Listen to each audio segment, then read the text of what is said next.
How often have you come across the hoax of suspended animation? Persons who claim to have lived in deep slumber through limitless time? Hoaxes, of course. Yet, when I, Dr. Terry 13, exposer of countless hoaxes, met the beautiful Tatika, my skepticism vanished suddenly, and I believed that here at last was a human who had lived for centuries, a creature of infinite poise, taunting, bewitching. She lured me on frantically until, before long, nothing in life mattered to me except to go back in time with the girl who lived 5,000 years. My good friend, Reed Masters, had been acting strangely for several weeks, so my fiancée and I decided to pay him a visit. Perhaps we can cheer Reed up, Marie. Something's been troubling him. Something bad. Yes, he's so unlike himself. And Terry, there's Reed now. Goodness, he's driving at breakneck speed. Icy fingers clutched our hearts as we watched my friend roar toward his own destruction.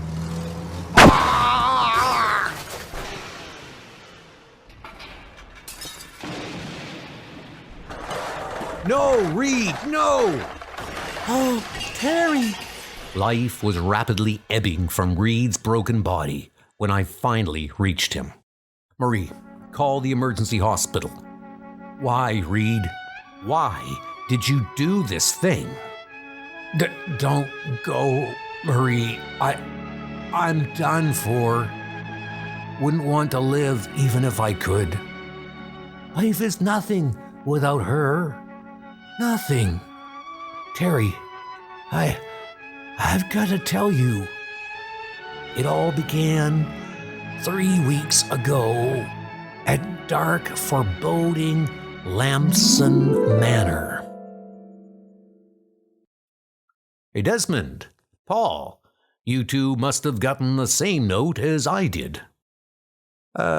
Yes, Reed, some sort of sour joke, I suppose. Mine promised me the greatest opportunity if I'd come here tonight. Welcome, gentlemen. Hendricks, the custodian of the manor, led us inside to the sealed door of a secret room where... Now, look here. Hendricks, or whatever your name is, this foolishness has gone far enough. Exactly. What kind of hoax are you trying to pull? Look for yourselves, my friends. And then we saw her, the most beautiful creature we'd ever laid eyes on. Tatika. This evening, she will come to life after a sleep of 100 years. Her soul, cursed by a Babylonian sorcerer, has wandered down through time for centuries. Good grief! Who is she? Where does she come from? My ancestors have protected Tatika's secret through the ages. Now it is my turn. Each 100 years she awakens for but 30 days. She has entranced Caesar, captivated Hannibal, and bewitched King Tut. But tonight, she is yours. But why have you chosen us? You are all young and handsome, bachelors, fit escorts for Tatika. But more important, you're men of wealth, and I need funds to maintain her tomb. For $1,000, you may each share her precious days of life.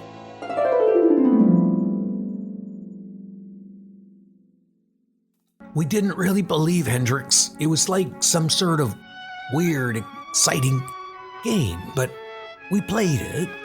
We drew lots. Desmond won the first week's date. Then Paul, they...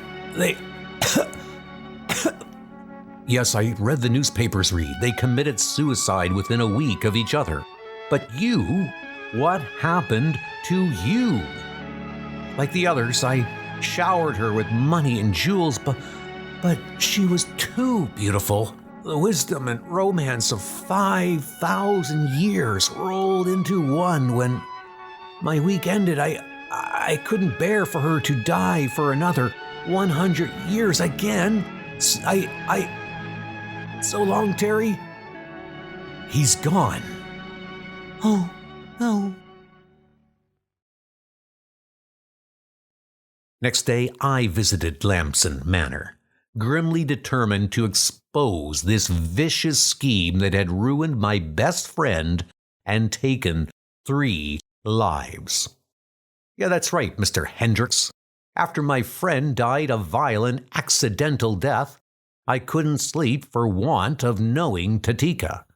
Is my money good? Since you're a friend of Mr. Masters, I will make an exception. Yes, you may date her. And then I saw her, a vision, a fairy-like beauty that reached out from the tomb and seemed to caress me. Tomorrow you may call for Tatika. Fortunately, she has 8 remaining days of life left in this century. No, I've paid my money. I must escort her now, today. What my friend told me is true. She's irresistible. This was one vile racket that I wanted to break quickly. My demands for a prompt date were finally accepted, and the ways of modern men are strange. Whence do you escort me, stern one? I thought you might be lonesome for the scenes of your, dark ancient past, Tatika, so we're paying it a visit. Inside the museum, I led her to a replica of King Tut's tomb, and there attempted to put her on the spot. That's quite an inscription. The King of Riches rests in fertile soil forever. You do not read well the writings of the land of the pharaohs, Dr. 13. The hieroglyphics read, King Tut, head of Egypt's greatest house, builder of pyramids. How like home this all is. I can almost feel the soft desert breeze, smell the viands of King Tut's banquet hall. How could she know the correct inscription? It's not in the museum pamphlets. I had to find it out from the curator himself. When I met Marie afterwards, we went over the events of the evening carefully, methodically, trying somehow to uncover a loophole in this wicked but seemingly perfect hoax. It just doesn't make sense, Marie. The girl's beautiful, clever as a fox, too. But how could she drive a man to pour out his wealth and kill himself? It's so fantastic, darling. There must be something to it. Please, be careful the next time you see her. I should have been forewarned. Marie sensed danger, knew there was something sinister, deadly, awaiting me. And when I saw Tatika again the following evening... Tell me, Tatika, were you happier in those, old days? No, for many brilliant moons ago, there was no you, my darling. Abruptly, as she spoke, hot flame seared my senses. This creature, who was from all worlds at once, devoured my will, my very soul, in a blinding embrace that swept back time's curtain and sent me spinning through dim eons. And for the next 3 days, I lived a possessed man's nightmare of delight. I couldn't bear it any longer, Terry. What's gotten into you? Look at this apartment. You turned it into an ancient museum. Why haven't you phoned me? Please, Marie, I'm on my way to Tatika's. You've got to understand. But you're not supposed to see her until tomorrow. Terry, you're sick. I want to see her tonight. It's my job. Please don't hound me.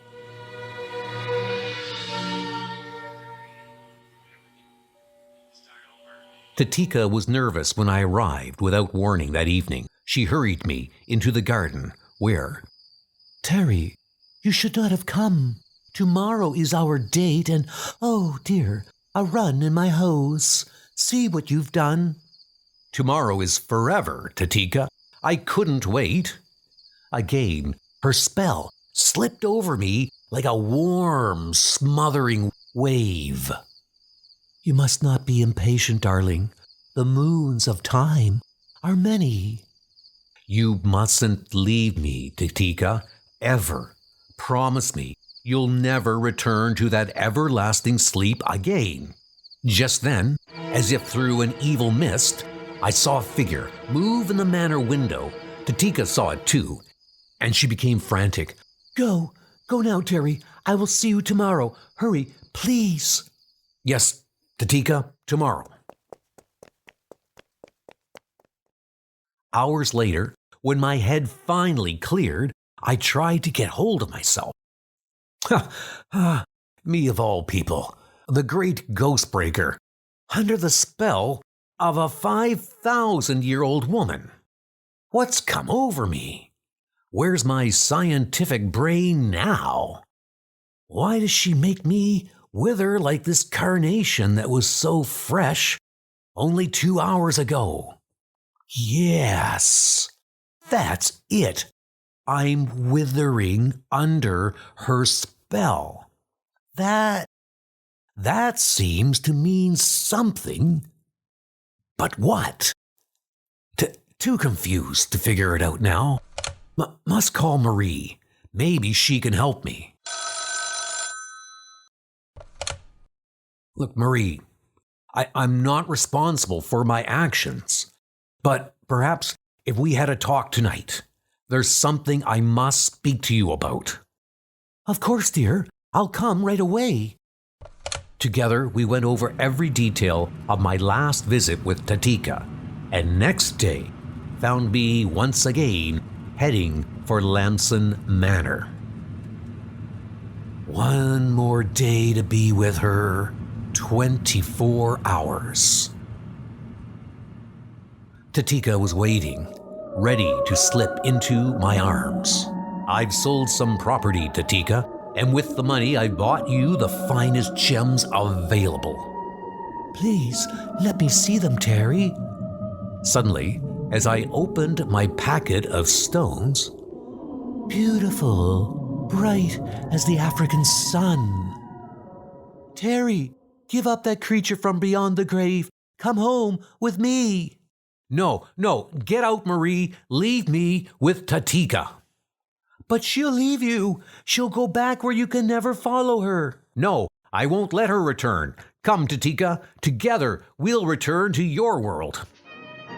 Frantically, I forced her into the ominous glass tomb with me. Don't! Come back, Terry. Don't leave me. The fool's gone mad. We'll go back together into time, Tatika. You and I, forever. No, the air pump isn't on. We'll smother in here. Those were the words I was waiting to hear. Abruptly, I threw my weight against the side of the tomb and... Good acting, Marie. Keep your eye on the girl while I take care of Hendrix. I slipped up the staircase behind Hendrix. He entered a room, and I moved fast. Whoever he's working with should be in that room. He seems to be going for help there. And as I barged in after him, "Drop it, King Tut. Your ghost racket is busted wide open." Soon. You were right, Terry. There is something in the fingers of her gloves. Drugs, Marie. Any man subjected to them can be made to believe anything, like a girl from another century. Now then, Tatika, who is this man? He is my father, the real custodian of Lamson Manor. They threatened to kill him unless I played their game. They forced me to study those books on each era of history I was supposed to be awakened in. That's how I knew those tomb hieroglyphics. I thought so.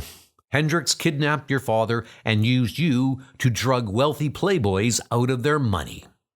You see, gentlemen, when I realized this carnation had withered right after Tatika touched it, I got to thinking. Then, when I talked it over with Marie, we uncovered the real clue. Tatika had complained of a run in her stocking. Only a modern girl would do that. You fool, Tatika. Why didn't you put the glove under his nose this time? Oh, she did, Hendrix, but tonight I was wearing these nose filters. Once I inserted them in my nostrils, they rendered the drug impotent.